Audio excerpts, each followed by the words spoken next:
Hey, what's going on, anarchists, mommies, daddies, TikTokers, punk rockers? This is the final episode of my 7-part series on Punk Island 2025. This interview is with Enoch. He's the guitarist to Rise Defy. I caught him walking around, trying to meet up with some friends, and I managed to convince him to do a quick interview with me. So we dipped behind a U-Haul truck, and that's it. Here you go. Enjoy.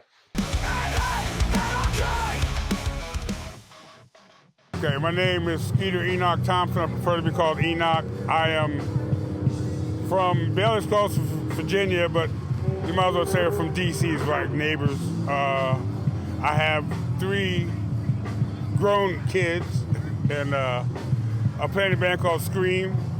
Also play in a band called Rise Defy. I play guitar in that band. Play bass and Scream for 40 years now. Grew up listening to the Bad Brains. Bad Brains changed my whole fucking life. So that's about all I got.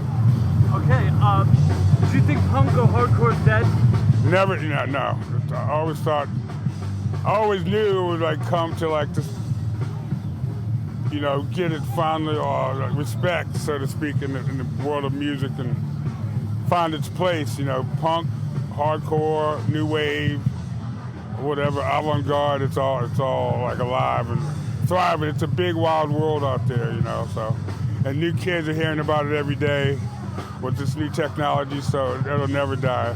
Just like blues, it's like the modern blues for this concrete jungle we live in, this terrible world that sort of is manifested in front of our face. But you can see it thriving through things like Punk Island, and you see how the diversity and the versatility and the longevity of it. It's evolving all the time. So yeah, punk is never going to die. Hardcore is not going to die. It's just going to morph into something a little bit different every 5 years. With that being said, you said your kids are older. Yeah. Did you take a break from the music when they were younger? Or? I did. When they were my eldest, when she was 4, I got reconnected with her mom. We had 2 more kids. Noelle was my first, and then I had Andre was my second, and they're 12 years apart. And then I had Ian the very next year after Andre. So, what is it, Irish twins they call that? Yeah. So, I took a little break, but I couldn't give it up. It was I'd go by pawn shops and I'd sit in there in music stores, and I sold all my gear, and then wanted to live the straight life, so to speak, do the 9 to 5. I did that, but I couldn't give up the guitars or wanting to form bands and seeing talented people and wanting to get together and create stuff. So yeah, I took maybe a break for 2 years and got just slowly got back into it again. Oh, that's awesome. That's awesome. Yeah. If there's anything in the world without any limitations you could change for your kids, what would that be? To have their mother back. It's a sad thing. She committed suicide 2014, and we were sort of a dysfunctional family. We were sort of separated. So I think that really, I would love for their mom to be back and for them to be all of us to be living in the same area again. Just a basic, simple thing. I'm sorry to hear that, and Yeah. I wish that we could talk more about that. Yeah. This little 5-minute conversation warrants more than a 5-minute conversation. Blessed, yeah. And I'm very sorry to hear that. That's part of life. Death is also part of life. It's also another door. What's the expression? One door closes, another one opens. You have to find the positive through it all, and I think we as a family have found that we have our distances. My kids live in 2 live in Austin, Texas, and 1 lives in Little Rock, and we try to talk. I talk to 1 as much as possible, but they're grown now. And if they're making the world, they're making their own stamp in the world now. So I give them a lot of a lot of room for them to grow. Or don't try to tell them what to do. Let them, unless they ask for help, which they do once in a while, and just try to be there for them. Never go anywhere since their mom has passed on. That's all I got. Yeah. All right, and overall, are you happy?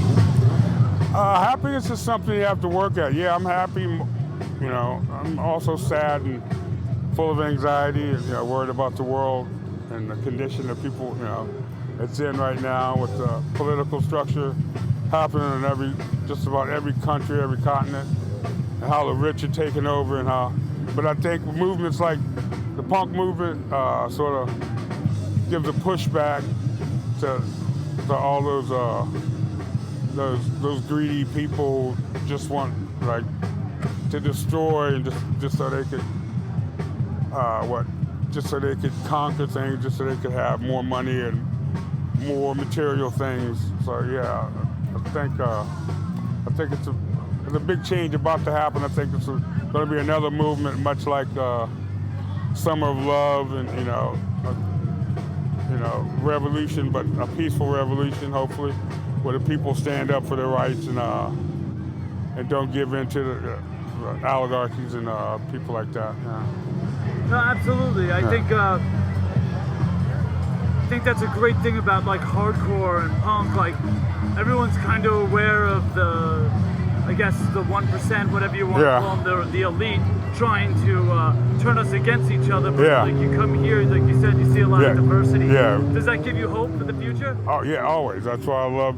I came here to play with my band, and we're not after millions. We're just after spread the word of community and collective movements, and trying to change the sort of proximity to the way the world's going. We want to keep take care of our sick and homeless and people who are handicapped, and watch out for our LGBT community, and watch out for people transitioning. Have just love, more. And people look at punk and they think it's all hard, but it's so much love in the scene. It's just a beautiful thing once you really stand back and take a look at it. Don't be afraid to engage with people. That's the main thing. Thank you for your time. All right, Dan. Nice meeting you, bro. Likewise. One more.